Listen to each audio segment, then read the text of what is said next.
মাদ্রাসায় পড়ার উদ্দেশ্যটা কি? এখন তো হাজার হাজার কোটি কোটি মাদ্রাসা হয়ে গেছে, সব মাদ্রাসা হচ্ছে ব্যবসা। ব্যবসা আর ওলামায় সুবাদ হয়, এগুলো আর কিছু না। তো ব্যবসাও চলবে না, ওলামায় সুও চলবে না। যদি ব্যবসা করতে চার ওলাম চাইলে অন্যখানে যাক গিয়ে, দরকার নেই।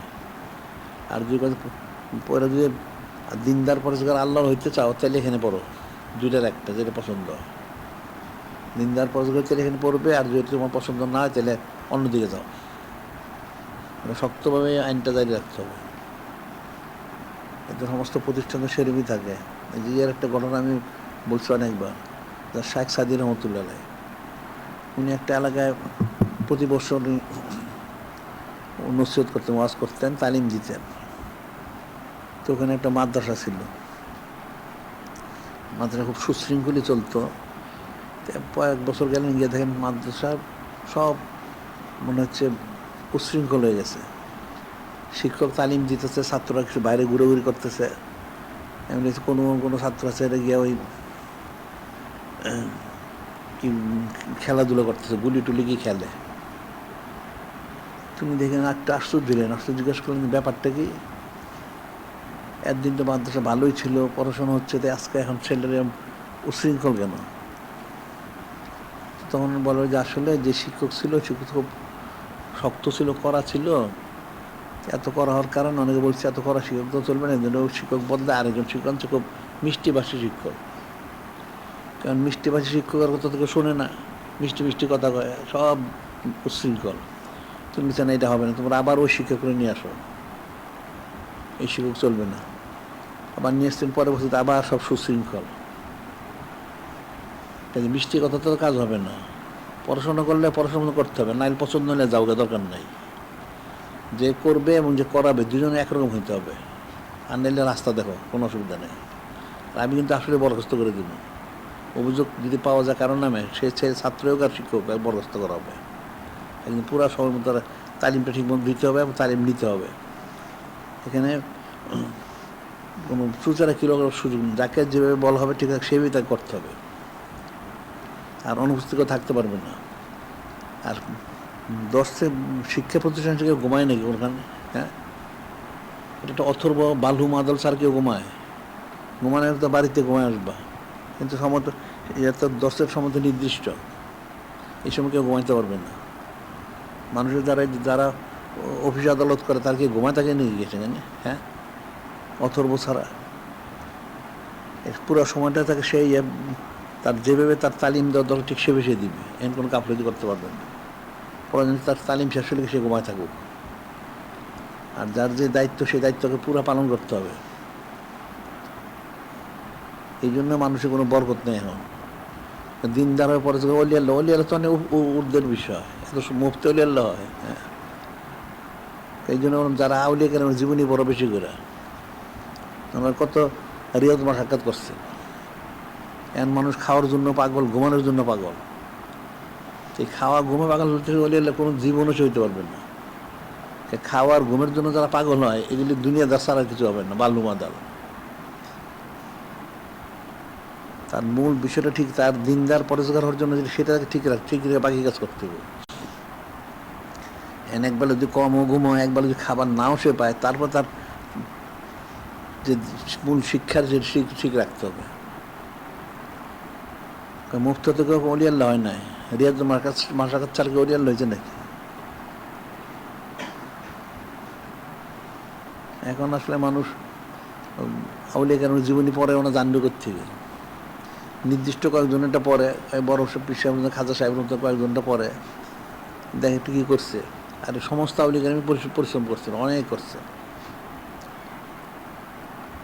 খাজা সাহেব রহমতুল্লাহ 20.5 বছর, বড় পীর 25 বছর, জুনাইদ বাগদুম 60 বছর করছেন, বাইজ বুস্তাম 70 বছর করছেন।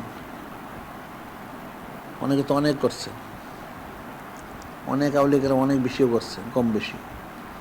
রিয়াজ মাসাকাত ছাড়া তো হয় না।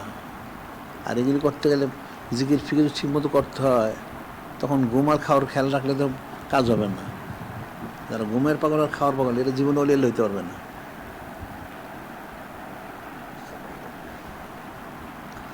এই সমস্ত মূল লক্ষ্যটা ঠিক রাখতে হবে, তারপর এটা হলো শাখা প্রশাখা। তার দর্শ, তার তালিম ঠিক থাকতে হবে। এখানে সে তার খাওয়ার সময় পাওয়া যাক আর না পাওয়া যাক, আর ঘুমের সময় পাওয়া যাক আর না, কিন্তু এটা তার ঠিক রাখতে হবে, এছাড়া তো সে হইতে পারবেন না। যারা দুনিয়াদারি করে, এই দুনিয়াবী শিক্ষা প্রতিষ্ঠানে পড়ে, তারা তো অনেক পরিশ্রম করে, দর্শ নেয়, এরপর গিয়ে অনেক পড়াশোনা করে।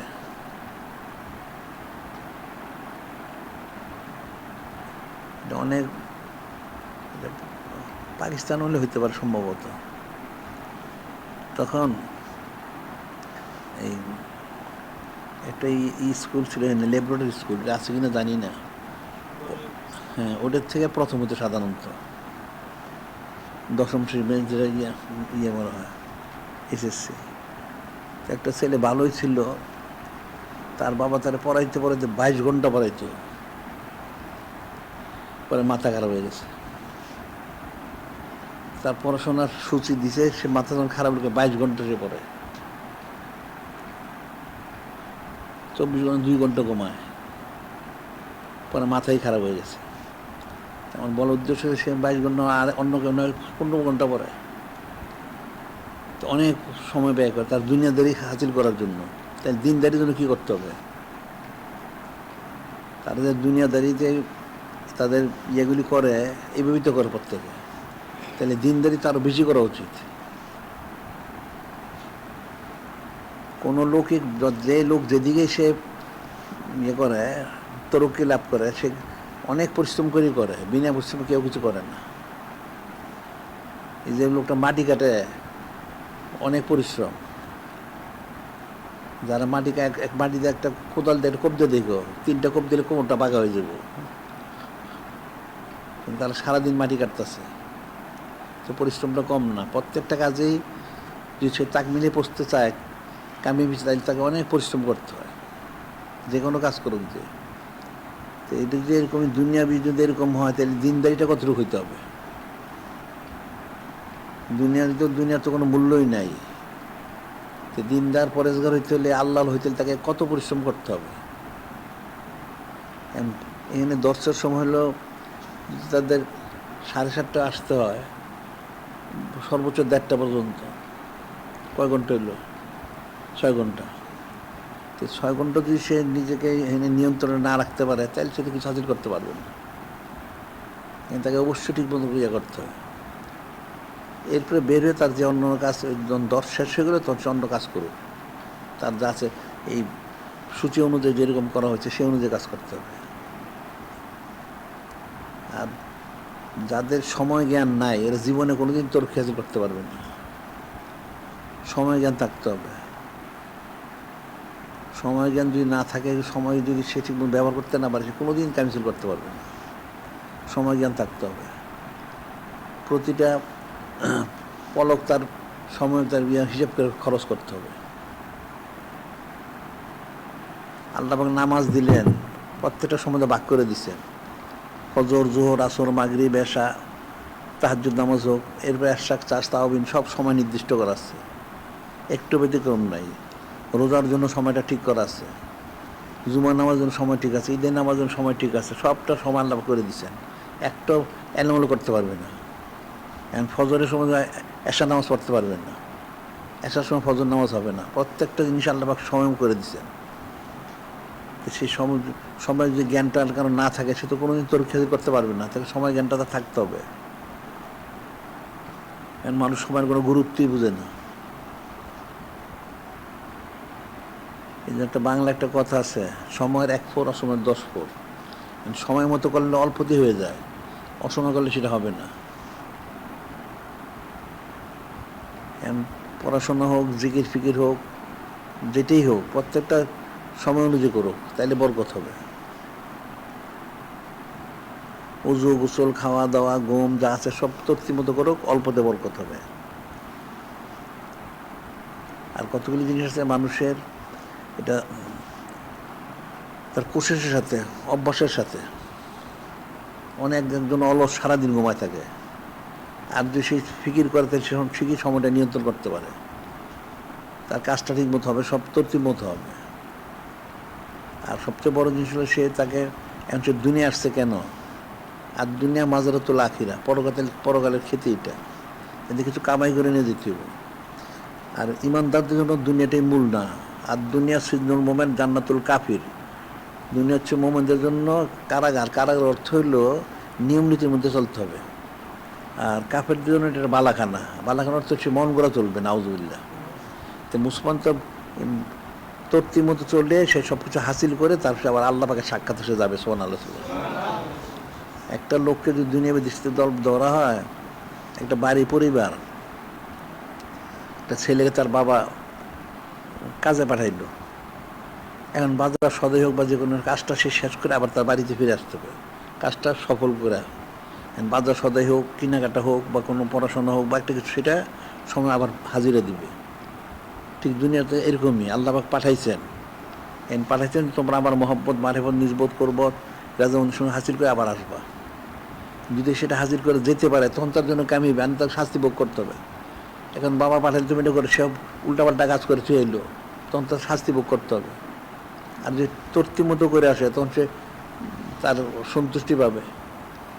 তখন আল্লাহ পাক পাঠাইছেন তোমরা জমিনে যাও, যে আমার মহব্বত মারিফত নিজবোধ হাসিল করে আসো। এখন সে উল্টা কাজ করলো, নাউজুবিল্লাহ, তাহলে তার শাস্তি হলো জাহান্নাম। আর যে তর্তি মতো করে তাহলে জান্নাত। তো সোজা জিনিস, কঠিন তো কিছু না।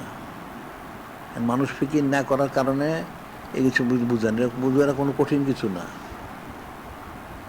এই জন্য সাধারণভাবে বলে, এখন তো তার জানেও বলে না, এখনকার কিতাবে লেখা নেই। আগের যেটা ইয়ে ছিল সেটা হলো, যারা দুনিয়া বুঝে তারা দিন বুঝে সহজে, আবার দিন যারা বুঝে তারা দুনিয়া বুঝে, দুইটাই।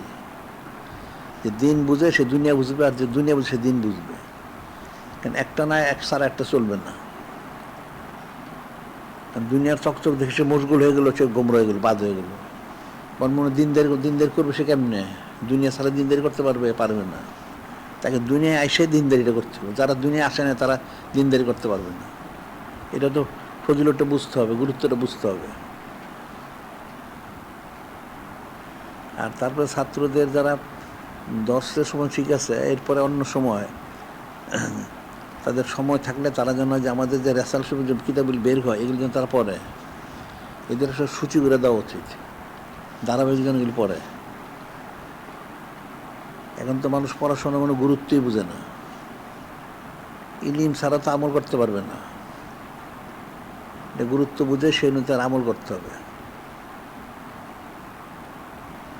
আর তারপর আমাদের দৈনিক আল ইসলাম শরীফ প্রতিদিন বের হয়, এটা প্রত্যেক ছাত্র পড়া উচিত।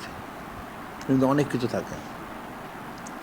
আমার মাসিক আর বাইন শরীফ বেরোলে তো সেটা পড়বে, সেটা তো মাসের ব্যাপার, অনেক লম্বা সময়। আর এছাড়া আমাদের যে কিতাবাদি যেগুলি বের হবে, রেসাল শরীফ যেগুলি বের, ওগুলি প্রত্যেকটা পড়া উচিত। যে আইমুল্য শরীফগুলি হচ্ছে, আইমুল্য শরীফগুলি গুরুত্ব থেকে বুঝে না। এই প্রত্যেকটা মসজিদে সবারই থাকা উচিত। যদি থেকে আরও দর্শক কিছু থাকলো আর সে থাকবে, শুনবে। এখন মানুষের চরম গাফেল। কারণ আমাদের হিসাবে তো প্রায় এখানে আরবি হিসেবে যদি 354-55 দিন হয় বৎসরে, তাহলে প্রায় অর্ধেকের 174-75 এমন আইমুল্য শরীফ আছে। তো সেই হিসেবে আইমুল শরীফগুলি গুরুত্ব বোঝা উচিত। আর এখান থেকে নসিহত হাসিল করা উচিত। একটা আলোচনা হইল, যেমন আজকে আলোচনা হয়েছে বা গতকালও গেছে, আইমুল্য শরীফ প্রায় থাকে। তো আইমুল্য শরীফগুলির গুরুত্বগুলি উপলব্ধি করা উচিত। এখন তো মানুষ কিছুই বুঝে না।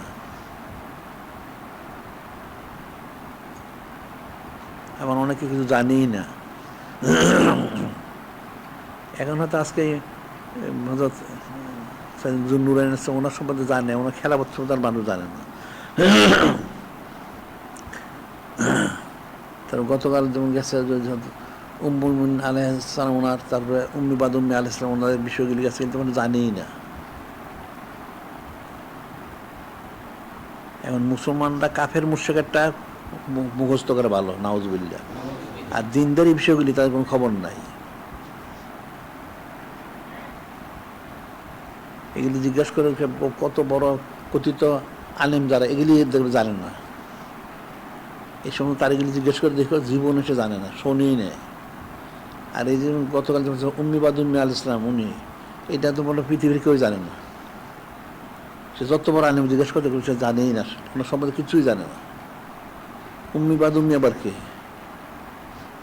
জীবনে শুনছো কোনো দিন? শোনো নাই। এখানে যারা আসছে তারা শুনছে, আর কেউ শোনে নাই, কেউ জানেও না। এরকম অনেকগুলি বিষয় আছে, কিন্তু ইলম তো চর্চা করা উচিত না। চর্চা শিখবে কেমনে? শুনতে হবে, আবার যে কিতাবগুলি বেরিয়েছে সেগুলি পড়তে হবে। মুসলমানের গদ কতগুলি আছে, এই গদগুলি জানে। একটা লোককে জিজ্ঞাসা করলে যে নূরে মুজাসসাম হাবিবুল্লাহ হুজুর পাক সাল্লাল্লাহু আলাইহি জীবনী মানুষ বলো দেখি, একজনও বলতে পারবে না। কত মুখস্থ কতগুলি আছে এটিকে বলতে পারবে, এরপরে সে কিছুই জানে না। সে আলেমুক আর জালেমুক আর সুফিও আসলে কিছু জানে না। কারণ নূরে মুজাসসাম হাবিবুল্লাহ হুজুর পাক সাল্লাল্লাহু আলাইহি ওয়াসাল্লাম জীবনী জানতে হলে ওনার দ্বারা সংশ্লিষ্ট সবাইটা জানতে হবে। আমাদের যে আরেকটা আমাদের রেসালা বেরিয়েছে না, ওনার যারা দুধ সম্পর্কে যারা, এটা একটা রেসালা তো আমার বের হয়েছে, তো এগুলি তো মানুষ জানে না। দুধ সম্পর্কে যারা কতজন মাতা বা কতজন ভাই বোন, তো কোনো খবরই রাখে না মানুষ। এইটা না জানলে সে নূরে মুজাসসাম হাবিবুল্লাহ হুজুর পাক সাল্লাল্লাহু আলাইহি ওয়াসাল্লাম জীবনী জানবে কোত্থেকে? কোনোদিন জানবে না।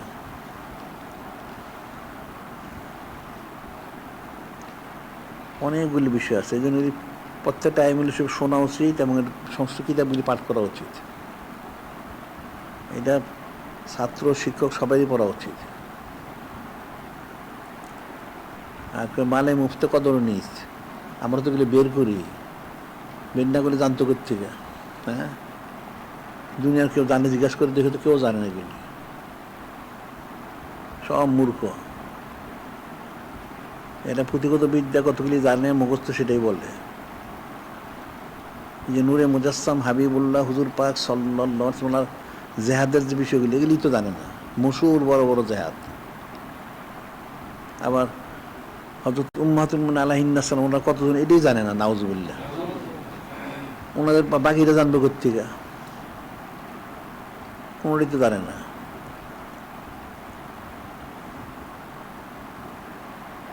বিষয়টা তো অনেক কঠিন। কাফের মুশরিকগুলির এগুলি মুসলমানরা একদম গুমরা করে দিচ্ছে, নাউজুবিল্লাহ। মুসলমানদেরকে দ্বীনি ইলমের থেকে পুরা সরাই দিছে, নাউজুবিল্লাহ। আর যত কুফরি জ্ঞানগুলি সব, এই যে যত হারাম কাজে, খেলাধুলা কো, ওইটা কো, যেটা যত হারাম, এটা মুখস্থ টস্থ, নাউজুবিল্লাহ। আর কাফের মুশরিকের নামগুলি খুব ভালো মুখস্থ দেখবা, কিন্তু দ্বীনি বিষয়ে কিছু জানেন না। তাহলে সে দিন দাঁড়াবে কোত্থেকে?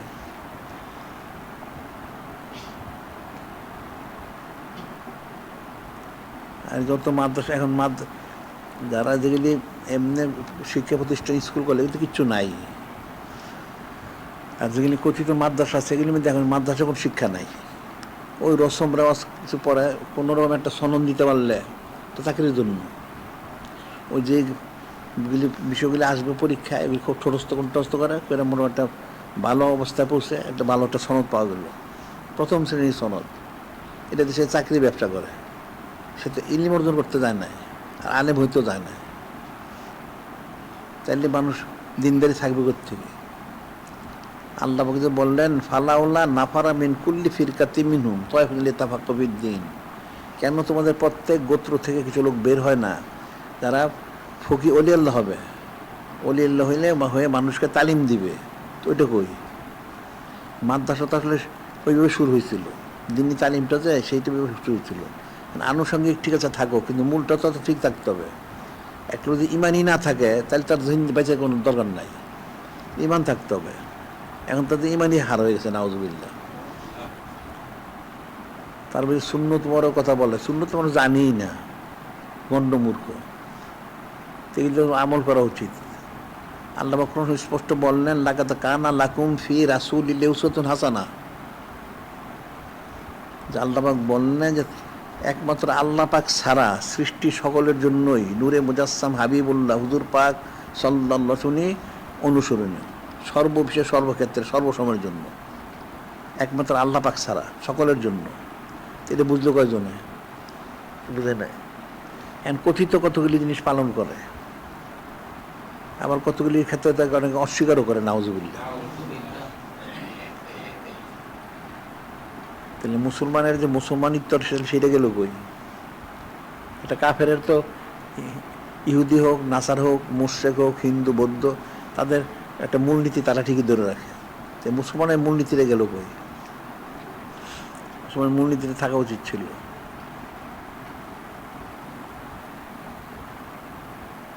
আর এই যে সারা পৃথিবীতে কাফেরগুলি জুলুম করে, জুলুম তো এই জন্যই করে। আসলে কাফেরা জুলুম করে না, কাফেরা ওই মুসলমানের বদ আমলের কারণে সে তার জুলুমের শিকার হয়। আল্লাহ বললেন, জহরাল ফাসাদু ফিল বারওয়াল ভার বিমা খাযাইদিন নাস, জমিনে পানিতে যত ফেতনা হতে মানুষ হাতের কামাই, অম্মা আসাবাকা মিন হাসানাতিন ফামিনাল্লাহ মাসা মিন সাইন ফান নাফসিক। আল্লাহ স্পষ্ট বলে দিলেন, অম্মা আসাবা মিন হাসানাতিন ফামিনাল্লাহ, তুমি যে ভালো যেটা আল্লাহ পাকের তরফ থেকে হয়, আর যেটা খারাপ তোমার নিজের নফসের কামাই, নাউজুবিল্লাহ। সে নিজে গজবটা টেনে আনে, নাউজুবিল্লাহ। আল্লাহ পাক থেকে গজব দিতে চান না, সে গজবটা টেনে আনে। তাকে দিনদারি দেওয়া হয়েছে, পরেশগারি দেওয়া হয়েছে, কোরআন শিক্ষণ দেওয়া হয়েছে, সেটাকে সে অবহেলা করে, নাউজুবিল্লাহ। তো অবহেলা করলে যা হোক সেটাই হবে। একটা রহমতের বিষয়টা গ্রহণ করলে রহমত পায়, আর যখন সেটাকে গুরুত্ব দেয় না তখন তার রহমত না দিল, নাউজুবিল্লাহ। বিষয়টা তো কঠিন। এখানে একটা মুসলমান, সে মুসলমান কাকে বলে এটাই জানেন না, ইমানটাকে সেটাও জানেন না, কেমনে হবে? এই ধরনের মুশরিকের দেশে জুলুম করা হচ্ছে। এখন জুলুম করাচ্ছে শুনলে মুসলমান কষ্ট পায়, ঠিক আছে, কিন্তু আসলে তারা তো জুলুমের উপযুক্ত, নাউজুবিল্লাহ। কাফেরের মহব্বত করে, যে সব কাফের তো খারাপ না, নাউজুবিল্লাহ। আল্লাহ পাক বললেন খারাপ, আর তুই বলস খারাপ না, তুই তো কাফের হয়ে গেলি, তুই তো কাফের হয়ে গেছিস। আর একটা কাফের ভালো মন্দের সে বুঝলো কি করে, মানদণ্ডটা কি এটা তো জানে না। একটা কাফের ভালো মন্দ এটার মানদণ্ডটাই তো সে জানে না। এটা জিজ্ঞেস করতে হবে, একটা লোকও বলতে পারবেন না। আর এই সমস্ত কিছুর মূল মানদণ্ড হচ্ছে নূরে মুজাসসাম হাবিবুল্লাহ হুজুর পাক সাল্লাল্লাহু আলাইহি। ওনার সাথে যার মহব্বত সে ভালো, যার মহব্বত নেই সে নিকৃষ্ট। তো এই কাফেরগুলি তো সবগুলি বিরোধিতা করে, নাউজুবিল্লাহ। তাহলে ভালো লোক হতে সবটা নিকৃষ্টগুলি, এটা যদি কেউ ভালো বলে সে তো কাফের হবে। এখন কোরআন শরীফ সুন্নাহ শরীফ তো মানুষ বুঝেই না, বললে তো বলবে এটা। এই কোরআন শরীফ একটাও বুঝেন, সব গণ্য মূর্খ, সাধারণ বিষয়গুলি তো বুঝে না। এখন এই মাদ্রাসাগুলি করা হয়েছিল সেই জিনিসটাই তালিমের জন্য। এখন দেখবা কেউ কাফের বিরুদ্ধে এত ওয়াজ নসে তালিম দেয়, কেউ শুনছে কাফের বিরুদ্ধে কেউ বলছে, কাফের বিরুদ্ধে কেউ বলেন, কোরআন সুরিতে আছে, সূরা ফাতিহা শরীফে আছে কাফের বিরুদ্ধে। কাফের বিরুদ্ধে তো কেউ বলে না, তারা নানান জিনিস বলে। আর প্রথম তার একটা শত্রু না চিনি সে বাঁচবে থেকে। আমরা যে বলি যে একটা সন্তানকে প্রথমে 3টা জিনিস শিখাইতে হবে। একটা হলো প্রথম তাকে শিখে তোমাকে আল্লাহ ওলি আল্লাহ হইতে হবে। আল্লাহ বলছেন কুনু রব্বানিন, সব তোমার আল্লাহ হয়ে যাও।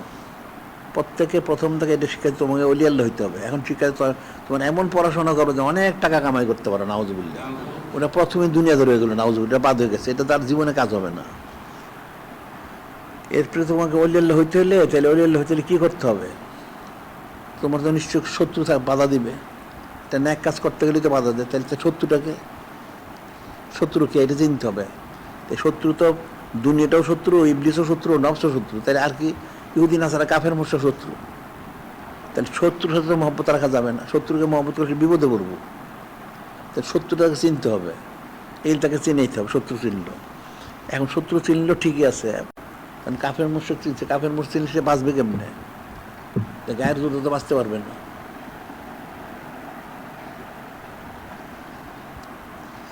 তার রুহানি কুয়ত হাসিল করতে হবে, ইমানি কুয়ত। তিনি ইমানি কুয়ত সে কোথা থেকে হাসিল করবে? তখন একজন কামেল সে কাছে বায়াত গ্রহণ করতে হবে। বায়াত গ্রহণ করে সবক নিয়ে জিকির ফিকির করলে তার রুহানি কুয়ত হবে, তখন সে বাঁচতে পারবে। এছাড়া কোনোদিন সে বাঁচতে পারবে না। তাহলে তার তালিমটাই প্রথম হচ্ছে যে তোমাকে ওলি আল্লাহ হইতে হবে, 1 নম্বর। তুমি যেই হোক, ছেলে হোক, মেয়ে হোক, পুরুষ হোক, মহিলা, যে জিন ইনসান, ওলি আল্লাহ হইতে 1 নম্বর। 2 নম্বর তোমার শত্রু চিনতে হবে। 3 নম্বর শত্রুকে বাঁচতে হবে। বাঁচতে হলে কোনো কামেল শাখে বায়াত গ্রহণ করে সবক নিয়ে জিকির ফিকির করতে হবে, এছাড়া কোনো ব্যবস্থা নাই। তিনটার একটা করে না, নাউজুবিল্লাহ। এরা ওলিয়া লইতে কাউকে শিক্ষা দেন, জীবনে শিক্ষা। হাজার মানুষ যা দাঁড়া করে জিজ্ঞাসা করে, তার বাপে জিজ্ঞাসা করছে কোনো শিখেছে কিনা, কারো বাবাই কয় না কোনো দিন যে ওলিয়া লইতে হবে। এমন পড়াশোনা করো যেমন টাকা কামাই করতে হবে বেশি করে, তো গেল ধ্বংস এটা। আর তার শত্রু চিনে তো কাফের সাথে সারাদিন বন্ধুত্ব, নাউজুবিল্লাহ। আর ইমানি করতে পারবে সে তো তাসব বিশ্বাসই করে না, নাউজুবিল্লাহ। তো পুরাটাই বরবাদ হয়ে গেছে, এটা পুরাই বাতিল হয়ে গেছে। এই জন্য যে কাফেরগুলি মুসলমানদের জুলুম করে, তার এই পাপের কারণে তাকে শাস্তি ভোগ করতে হয়। আল্লাহ বুঝে বললেন, ফামাইমান মেসকালা জারাতিন খয়রাইয়ারা অমিয়ম মেসকালা জারাতিন সারাইয়ারা। এক জাররা নেকি করলে সেটা বদলা সে পাবে, বদি করলে ভোগ করতে হবে। এতে সে ছুটতে তো পারবে না, এই জন্য শাস্তির সম্মুখীন হয় সে, নাউজুবিল্লাহ। বিষয়টা অনেক ফিকিরের বিষয়। মানুষ মুখ হচ্ছে এটা হয়, আর এটা তার হাতের কামাই গেলি। কিন্তু তুমি ইস্তেগফার তওবা করো, খালেস তওবা করো, কুদ্দুতি ফয়সালা হবে। ওটা তো নূরে মুজাসসাম হাবিবুল্লাহ হুজুর পাক সাল্লাল্লাহু আলাইহি ওয়াসাল্লাম শিখিয়ে দিচ্ছে। উনি নিজেই 70-100 বার তওবা করছেন। ওনার কি প্রয়োজন ছিল? উম্মতকে শিক্ষা দিলেন যে তোরা ইস্তেগফার কর, তওবা কর। আর তওবা করলে আল্লাহ আমাকে মাফ করে দিবেন, তওবা না করলে তো মাফ করবেন না। এখন তো তার কোনোটাই নাই, না আছে জিকির ফিকির, না আছে পড়াশোনা, না তালিম তালকিন, না ইস্তেগফার তওবা, কোনোটাই নাই। মুসলমান হওয়া উচিত। আর সবচেয়ে বড় বিষয় হলো সে ইন্তেকাল করে একদিন, এটা তার মনে রাখা উচিত। তোমাকে কবরে যেতে হবে, তুমি মনে করো না তুমি মুক্তি পাই যাবে, হবে না। কবরে গেলে তোমার আমল যে শুদ্ধ হয়, তুমি বাঁচতে পারো না, তোমার কঠিন, তুমি গ্রেপ্তার হয়ে যাবে। এই আযাব বোঝা তো বরদাস্ত করতে পারবে না, কঠিন বিষয়। এখন মুসলমান মৃত্যুর কথা ভুলে গেছে, কবর হাসন সব গায়েব হয়ে গেছে। প্রত্যেক মুসলমানের প্রতিদিন যেমন তার জন্য ফরজাইন নূরে মুজাসসাম হাবিবুল্লাহ হুজুর পাক সাল্লাল্লাহু আলাইহি ওয়াসাল্লামকে স্মরণ করা, আবার ঠিক মৃত্যুকে স্মরণ করা, তাইলে সে ঠিক থাকবে। যেমন ইন্তেকাল করতে হবে, যে কোনো সময় যেতে পারে, তাহলে তারপরে ফয়সালাটা কি? হাদিসে বলা হচ্ছে আজ্জিলু বেস্তেল মউত কাবলা নুজুলি মালাকুল মউত। আজ্জিলু বেস্তেল মউত, মৃত্যুর জন্য প্রস্তুতি গ্রহণ করো, আগের থেকে প্রস্তুতি থাকো। মালাকুল মউত হযরত আজরাইল নাজিল হওয়ার আগেই প্রস্তুতি কে নেয়? হঠাৎ করে মারা গেল তখন কি হবে? এখন মুসলমানের তো কাফেরের সাথে মিলাইলে চলবে না। কাফেরের এক ফিকির, মুসলমানের আরেক ফিকির। মুসলমান 24 ঘন্টা নূরে মুজাসসাম হাবিবুল্লাহ হুজুর পাক সাল্লাল্লাহু আলাইহি ওয়াসাল্লামের দিকে রুজু হয়ে থাকতে হবে, তাইলে তার জন্য কামিয়াবি। তাই এই রুজু হওয়ার জন্য কী করতে হবে সেটি তো মূল বিষয়। কারণ এত নামাজ, রোজা, হজ, যাকাত, জিকির অনেক কিছু দেওয়া হয়েছে, এর উদ্দেশ্যটা কি? এটার মূল বিষয়টা কি? আল্লাহ বললেন যে সুবটা ওমা খলাকতুল জিন্না ওয়াল ইনসা ইল্লা লিয়াবুদুন। এই লিয়াবুদুনতে যাইছে যে কোন পর্যন্ত গিয়ে বসতে হবে? লিউসাল্লুন, আবাদবন্দি করার জন্য। আবাদবন্দি করার জন্য তো না, আসলে মহব্বত বা নিসবত করব রাজাবন্দির সন্ত্র হাসিলের জন্য। ওইখানে আমাকে যাইতে হবে, আর সে কামিজুর করবে কোথেকে? আবাদবন্দি তো কতগুলো করে, তো করলে কেউ যদি জাহান্নামে যায়, নাউজুবিল্লাহ। ফাওয়াইলুল মুসাল্লিন, মুসল্লি জাহান্নামে যাবে, এটা কেমন হইল? সেটা আবাদবন্দি করতেছে ঠিকই, আবাদবন্দি তো হবে না। তাকে ওই হাকিকি মোহব্বত মারিফত হাসিল করতে হবে, নিজবত হাসিল করতে হবে, রাজাবন্দি সন্ত্র হাসিল করতে হবে। এই বিষয়গুলি মুসলমানের বোঝা উচিত এবং শোনা উচিত। এই জন্য বেশি বেশি শো দেখতে করা উচিত। তালিমটা তো এইভাবে না, আমি জানলে জিজ্ঞাসা করতে কিছু করতে পারবো না। আবার তুমি জানলে তুমি বুঝোই নি, তুমি তো সূরা ফাতিহা শরীফ তো সবাই জানে, আমল করে কতজনে? হ্যাঁ, সূরা ফাতিহা প্রত্যেকটা একটা বাচ্চা শিশুও জানে, যে নামাজ কালাম পড়ে সবাই জানে সূরা ফাতিহা শরীফ, আমল করলে কতজনে? তোমার বারবার শুনতে হবে, বারবার পড়তে হবে। সাবুল মাসানি যে বলা হয়েছে বারবার তেলাওয়াত করতে হবে, করতে করতে করতে যদি তুমি বুঝতে পারো। তোমার সূরা ফাতিহা শরীফই বুঝে নেয়। যেমন তারা আন্দোলন করে, ইসলামী আন্দোলন করে, নামাজ কালাম পড়ে বেরোক, আপনাদের গণতন্ত্র দিতে হবে, নাউজুবিল্লাহ। তুই বললি গজবপ্রাপ্ত বিভ্রান্ত পানা চাই, তুই ওই বলার বেশি গেলি, নাউজুবিল্লাহ। তো তুই কী শিখলি? তুই সূরা ফাতিহা শরীফ শিখছ না, ঠিক এমনি হবে। বিষয়গুলো কিন্তু মানুষ ফিকির করে না, এটা কঠিন একটা বিষয়। দুনিয়াটা দেখা যায় খুব চকচক করতেছে, এই চকচক তো থাকবে না চক্ষুটা বন্ধ হয়ে গেলে। যদি আমলটা শুদ্ধ হয় তাহলে এই চকচকটা থাকবে, আর যদি না হয় তাহলে তোমার সব অবস্থা শেষ। আর মৃত্যুটা একটা কঠিন বিষয়, চক্ষুটা বন্ধ হয়ে তখন কী হবে ফয়সালা। একটা লোক চলাচল করে, খায় দায় সব কিছু কথাবার্তা বলে, হঠাৎ করে মারা গেল। এখন মারা গেল যখন, এখন কী করতে হবে, সবাই অস্থির হয়ে গেল। মারা গেলে ঠিক আছে, সবাই কাপড়টা ডেকে রাখো প্রথমে।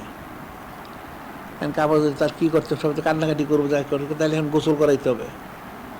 আচ্ছা গোসল ব্যবস্থা করো, ব্যবস্থা করলো। এরপর কী করতে হবে, কাফন পরাইতে হবে, কাফন পরাইলো কাফন। তারপরে কী করতে হবে, জানাজা দিতে হবে, দাও জানাজা। তারপরে কবরস্থানে নিতে হবে, নিল। এখন কবর খোঁড়ো, দাফন করলো, দাফন শেষ হয়ে গেল। এখন কেমন হইল, লোকটা জমিতে গায়েব হয়ে গেল সম্পূর্ণ, তার কোনো অস্তিত্ব আর নাই। হয়তো 10 ঘন্টা লাগতে পারে, 5 ঘন্টা লাগতে পারে, 20 ঘন্টা লাগতে পারে। তো এই 10 ঘন্টাকে সে জিন্দা চলাচল করছে, এই লোকটা এখন জমিন আর নাই, এখন গায়েব, পুরো গায়েব হয়ে গেল। এখন তার কোনো অস্তিত্ব নাই। এখন যে কবরে সে যে গেল, এই কবরের মধ্যে যদি সে নেককার হয়ে থাকে তাহলে তো ভালোই আছে, আর নাকি কী অবস্থা হবে এখন। এই যে তো সাইদুনা জুন্নুর আনিছে ওনার বিষয়টা, উনি কবর দেখলে খুব কাঁদতেন, এত কান্না করতেন, ওনার এই দাড়ি আমার ভিজে যেত। সবাই জিজ্ঞেস করতো, হুজুর আপনি কবর দেখলে কান্না করেন কেন, দুজকের কথা শুনলে তো কান্না করেন না। উনি বলতেন যে আসলে আমি তো শুনছি নূরে মুজাসসাম হাবিবুল্লাহ হুজুর পাক সাল্লাল্লাহু আলাইহি ওয়াসাল্লাম বলছেন কবর হচ্ছে প্রথম মঞ্জিল, এই মঞ্জিলে যে নাজাত পাবে সব জায়গায় সে নাজাত পাবে। এখানে যে পাকর হয়ে যাবে সে আর সব জায়গায় পাকর হবে, নাউজুবিল্লাহ। আর কবরে থাকতো একা একা, হাসরের মধ্যে তো কোটি কোটি লোক থাকবে, এখানে একা একা থাকতে হবে। এটা কঠিন একটা জায়গা, একটা সংকীর্ণ একটা জায়গার মধ্যে রাখা হয়। এখন যদি তার আমল বড় হইলে বড় হয়ে যাব, আর তো আরও চাপ দিত, তখন কী করবো, বা এখানে রক্ষা করার কেউ নাই। কুদ্দুতি ফয়সালা ছাড়া আল্লাহ পাক ওনার হাবিব সাহেব যদি বাঁচান তাইলে বাঁচবেন, আর বাঁচার কোনো ব্যবস্থা নাই। কঠিন একটা বিষয়, সে মানুষের ফিকিরই করে না, খালি দুনিয়ার চাকচক্যটা দেখে। চাকচক্য কতদিন থাকবে, আর তুমি কতদিন বাঁচবে না, 100 বছর। এখন তো 100 বছর খুব বেশি লোক বাঁচে না, আগেই গায়েব হয়ে যায়। তো ফিকিরের বিষয়। এখন তোমার কালকে তালিম শুরু হোক, ঠিক মতো করো, সূচি অনুযায়ী সবাইকে ভালো করে একটা তাগিদ দিতে হবে, বুঝাইতে হবে, বলতে হবে। আর এগুলি একবার বললে এখন বারবারই বলতে হবে, বারবার বলতে হবে। হাদিস শরীফে গেছে না যে নূরে মুজাসসাম হাবিবুল্লাহ হুজুর পাক সাল্লাল্লাহু শুনি যা তাকাল নবী কালামাতিন আহাদা সালাসান হাত্তা তুফা মানহু, যা তাকাল নবী কালামাতিন, যখন কোনো একটা গুরুত্বপূর্ণ হইলে নূরে মুজাসসাম হাবিবুল্লাহ হুজুর পাক কমপক্ষে 3 বার বলতেন, বেশিও বলতেন, 8-10 বারও বলতেন। একটা গুরুত্ব কিন্তু বারবার বলা উচিত। আর এই সমস্ত দিনের বিষয়ে অনেক আলোচনা করা উচিত, অনেক বলা উচিত। বলতে বলতে শুনতে শুনতে শুনতে এটা ভিতরে প্রবেশ করবে। মা না হাব্বা শাইন আকসারা যিকরাহু, যে যাকে মহব্বত সে তার বেশি কথা বললে, আর যার কথা বেশি বলবে তার মহব্বতটা ভিতরে প্রবেশ করবে, না বললে তো মহব্বত প্রবেশ করবে না। এখন সূচি দেওয়া হচ্ছে, সূচি দিতে হবে না, তাদের এটা পড়াইতে হবে বারবার, যে সূচি অনুযায়ী তোমার কাজ করতে হবে। আর প্রত্যেকের নিয়ম নীতিগুলি এটা প্রতিদিন স্মরণ করে দেওয়া উচিত। কিন্তু দেখবো দুনিয়াবী শিক্ষা প্রতিষ্ঠান নেয়, এরা কিন্তু ওই যে বলে দেয়, তারা ওই ইয়ে করে না, কি বলে, হ্যাঁ হ্যাঁ হ্যাঁ, তাদের কিপিটি প্যারেড করায় টরায়, তারপরে বলে এই বলে দেয়, প্রতিদিন বলে দেয়, স্মরণ করায় দেয়। তো এইগুলি প্রতিদিন বলা উচিত। আর কোরআন শরীফ সুন্নাহ শরীফেরটা কাফেররা গ্রহণ করে নিচ্ছে ঠিকই, মুসলমানরা বুঝতে পারে না, নাউজুবিল্লাহ। কারণ কাফেররা প্রকাশ্য বলে না, কিন্তু ভিতরে স্বীকার করে, যেহেতু জাতিগত বিদ্বেষ হয়ে গেছে। যে মুসলমানের দিন ইসলামের বিষয়গুলি ঠিক, এই যেমন নূরে মুজাসসাম হাবিবুল্লাহ হুজুর পাক সাল্লাল্লাহু আলাইহি ওয়াসাল্লাম, যার ভিতরে বদ্ধ হচ্ছে জানতে এটা ধ্বংস হয়ে যাব, কিন্তু মানত না। কিন্তু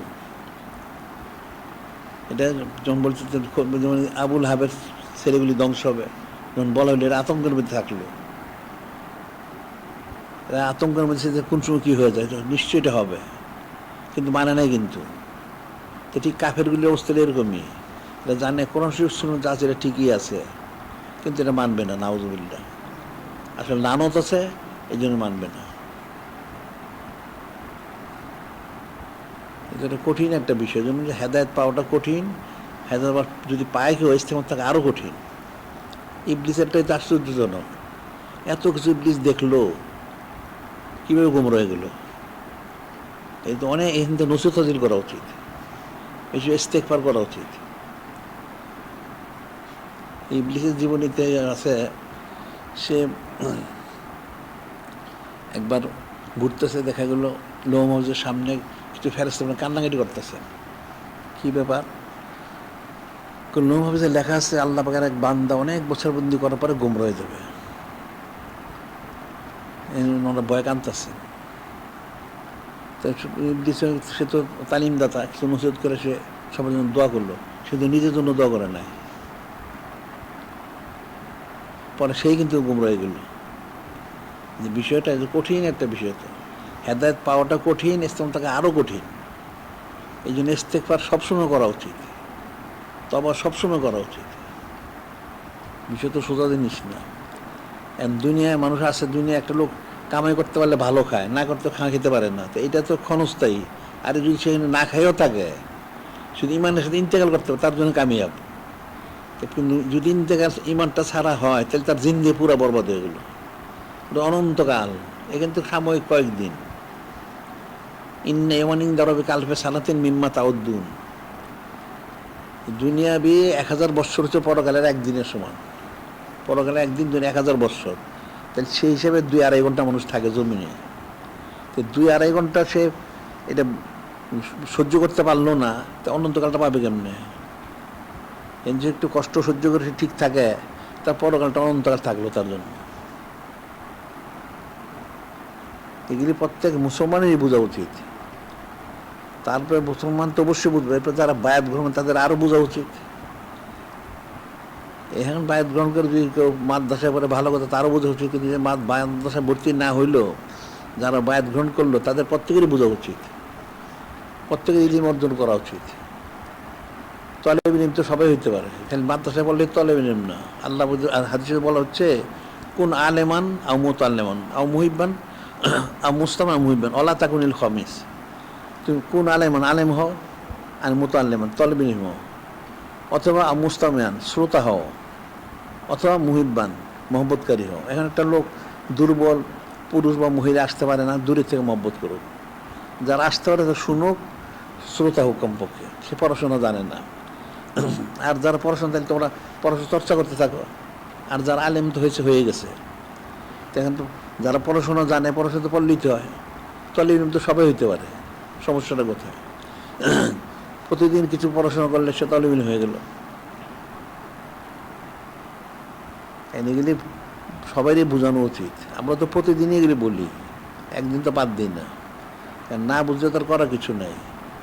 তবে এখন তোমার মাদ্রাসা 10টা দিন, এটা সব সময়সূচি সব ঠিক রাখো, ছাত্র হোক বা শিক্ষক যারাই, সবাই ঠিক রাখতে হবে। আর যারা বলছিলাম যে অভিভাবক যারা আছে, এদেরকে ডেকে একবার ভালো করে বোঝানো উচিত। শুধু ছাত্র এনে থাকবে, শিক্ষকরা দেখবে, তাহলে শিক্ষকরা তো সব দেখতে পারবেন না। এখানে অভিভাবকদের দায়িত্ব রয়ে গেছে, তাদেরকে সচেতন করা উচিত। তুমি তোমার ছেলে যদি দিনদার করতে চাও, তাহলে তোমার এগুলি মানতে হবে।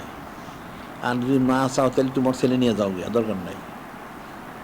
এই সমস্ত এই নানান রকম রস করে কাজ হবে না, রসমের দ্বারা কাজ হবে না, হাকিকতে বুঝতে হবে। আর আমি একটা বলছিলাম, যারা মাদ্রাসায় ভর্তি হয়েছে পরে, যদি শেষ পর্যন্ত পড়তেছে তো ভালো করে, কোনো যদি কেউ বলে তার সমস্যা আছে, আমি পড়তে পারবো না, তাহলে বললে আমরা একটা ব্যবস্থা, আমাদের তো কত ব্যবস্থা আছে। যদি কেউ মনে করে আমি মোটামুটি একটা পড়াশোনা করে আমি একটু কাজ করতে চাই, তাহলে সে বলুক, তাহলে স্পষ্ট বললেই হয়ে গেল, কিন্তু চুমানোর তো কিছু নাই। তাহলে সে একটা কাজ করুক, সে তো বাড়ি গিয়ে একটা কাজ করবেই। উনি গিয়ে দেখা যায় কাফের গোলামি করে, বেদিনই কাজ করে, তুমি দিনদারি কাজটা করো। চালিত হয়ে গেল। মোটামুটি কিছু শিখলে এখন এখানে অনেক রকম কাজ সে করতে পারে, অথবা যদি কিছু আর শিখে অনেক মসজিদ মাদ্রাসা আছে, অনেক সে কাজ করতে পারে।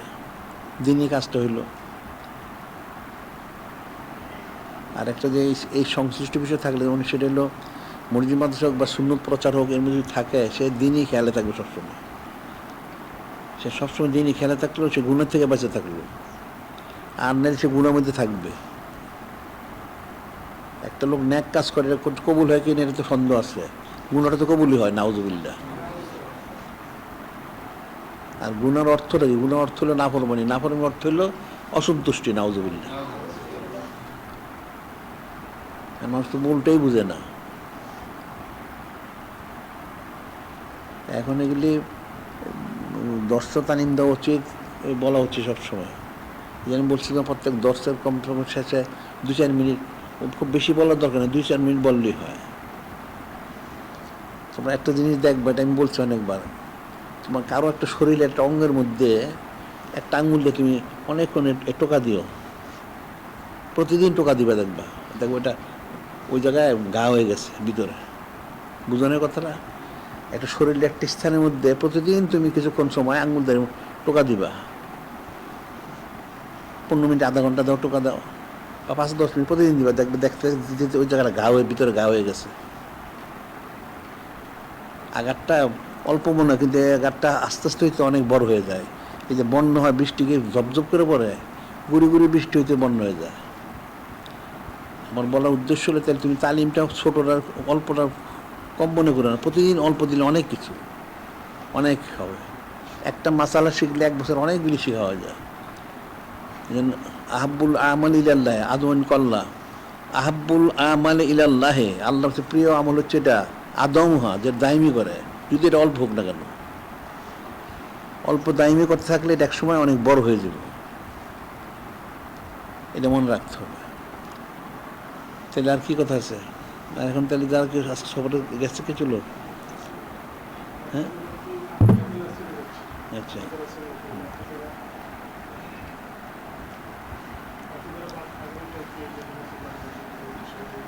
দামি।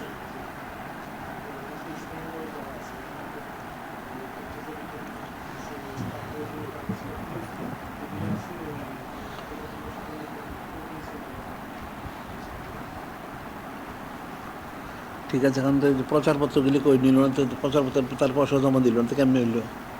হ্যাঁ, প্রচারপত্র তো ছাপাইবা, তুমি নিবা, তোমার প্রচার ছাপাবে, কীতে ছাপাইবা? পয়সা কোথায়? এটা তো সবার জমা দেওয়া উচিত ছিল, জমা দিলে ছাপাই দিলে তারপরে নিয়ে যাইব, না নিবে কেমনে? এখন তোমাদের প্রচারপত্র হোক, জানডা হোক, অন্যান্য যা আছে, যার যেটা বরাদ্দ সে বরাদ্দ সে তাড়াতাড়ি জমা দেখছে। বকিলি করে কোনো ফায়দা হবে না। আল বকিল আদুল্লাহ, বকিল আল্লাহ পাক শত্রু। আল্লাহ হাদিস কুদসি বলছেন আনফিক ইবনাদ উনফিক আলাইক, আনফিক ইবনাদ উনফিক আলাইক। আল্লাহ বললেন যে আদম হাসান তুমি আমার রাস্তায় খরচ করে আমি তোমাকে দিব। কেউ মানুষ বিশ্বাস করে না। এটা বকিলি করা ঠিক হবে না, এক কাজে সগিয়া উচিত। মানুষ মনে করেন চাহিদার তো কোনো শেষ নাই, যত পায় আরও দরকার আছে, আরও দরকার আছে। এই জন্য প্রত্যেকের তথ্যের মোতাবেক করতে। এই যে দেখুন যে ইরান যারা এদিকে অনেক উন্নতি করলো, এখন তো এই সন্ত্রাসী আমেরিকা তো একদম পারে ইরানের পায়ে ধরে, কিন্তু পুরাই বিয়ে করছে, আত্মসমর্পণ করছে। ইরান এত উন্নতি করলো কীভাবে? এদের প্রত্যেক জনগণের দ্বারা খুমুজ দেয়। খুমুজ অর্থ হইল যা কামাই করে, যে যাই কামাই করো তার 5 ভাগের 1 ভাগ তাদের তহবিলে জমা দেয়।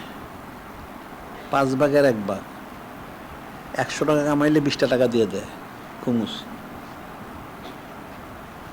1 লাখ টাকা কামাইলে 20,000 টাকা দিয়ে দেয়, সবাই জমা দেয়। এই যে জমা দিলে পয়সাগুলি কী করলো তার, এখন কেমন হইল? এখন তো সারা বলতে গেলে পৃথিবীর সবচেয়ে এরই মহাশক্তি। এখন সন্ত্রাসী আমেরিকা হোক আর যত ইহুদিন আছে, তার ইরানের কথা শুনলে থরথর করে কাঁপে। এনে যেমন এই যে ইহুদিরা আরব আমিরাত টেরে গেছে আপোষ করার জন্য, ওই কুয়েতে গেছে আপোষ করার জন্য। দেখছে যে আপোষ ছাড়া তো উপায় নাই। এখন সন্ত্রাসী আমেরিকাটা তো আপোষ করতেছে, তো বারবার আমি যুদ্ধ করবে না, তার আছে রে ই করবে করতে, সোজা হয়ে গেছে মার খেয়া।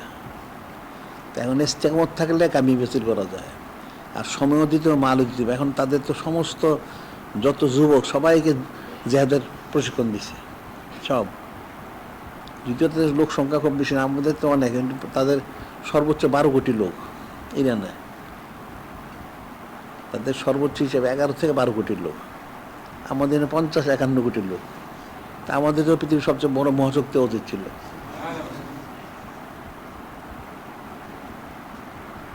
পৃথিবীতে মুসলমান আমাদের দেশের চেয়ে এত মুসলমান কোথাও নাই। আমরা 50 কোটির বেশি মুসলমান আছে এখানে, কোনো পৃথিবীতে এত লোক নাই। এরকম ইন্দোনেশিয়াতে এত লোক নাই তো। এদের 40-45 কোটি, এর ভিতরে তাদের কাফেরও আছে অনেক। আবার পাকিস্তানের 34-35 কোটি, তার ভিতরে কাফেরও তো কিছু আছে। তার মধ্যে তো 50 কোটির বেশি মুসলমান, 51 কোটির লোক। জনসংখ্যার দিক থেকে বাংলাদেশ তৃতীয়। ওই মোশরেকরা নাস্তিক চিন্তা, এটা 70 কোটির কাছাকাছি। আর এই মোশরেকটা মিথ্যা কথা বলে, সবগুলি মিথ্যাবাদী, ওটা হলো 66 কোটি। তার মধ্যে 40 কোটি মুসলমান, 26 কোটির মতো কাফের। আর এই নাস্তিকটা চিন্তা, এটা সর্বোচ্চ 70 কোটি, 70 কোটির মধ্যে প্রায় 35 কোটি মুসলমান। তো সেই হিসেবে মুসলমানের সংখ্যা পৃথিবীতে আমাদের দেশ সবচেয়ে বেশি, আর আমরা জনসংখ্যা তো সেই হিসেবে তৃতীয়। তো আমাদের মহাশক্তি অতীত ছিল, হ্যাঁ। কিন্তু আমাদের দেশের লোকগুলো তো কাপুরুষ সব, নাউজুবিল্লাহ। তো কাপুরুষ তো মহাশক্তি হইতে পারেন না।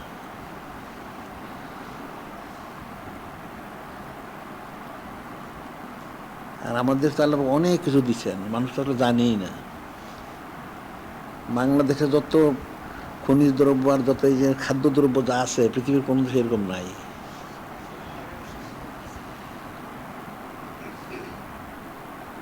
কারণ আমাদের দেশের লোকেরা কদর নেয়, মধ্যে কদর করে না।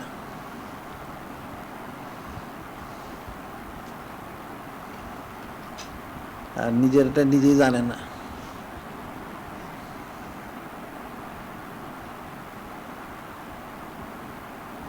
এখন যারা সফরে যাইতে করছে, ঠিক মতো কাজ ঠিক মতো করার ওই প্রচারপত্র তাড়াতাড়ি ইয়ে করো। এখন তো 1 তারিখ তো হয়েই গেল, কবে ছাপানো হবে, কবে দেওয়া হবে, কবে লাগাবে, তাকির দোষ হবে।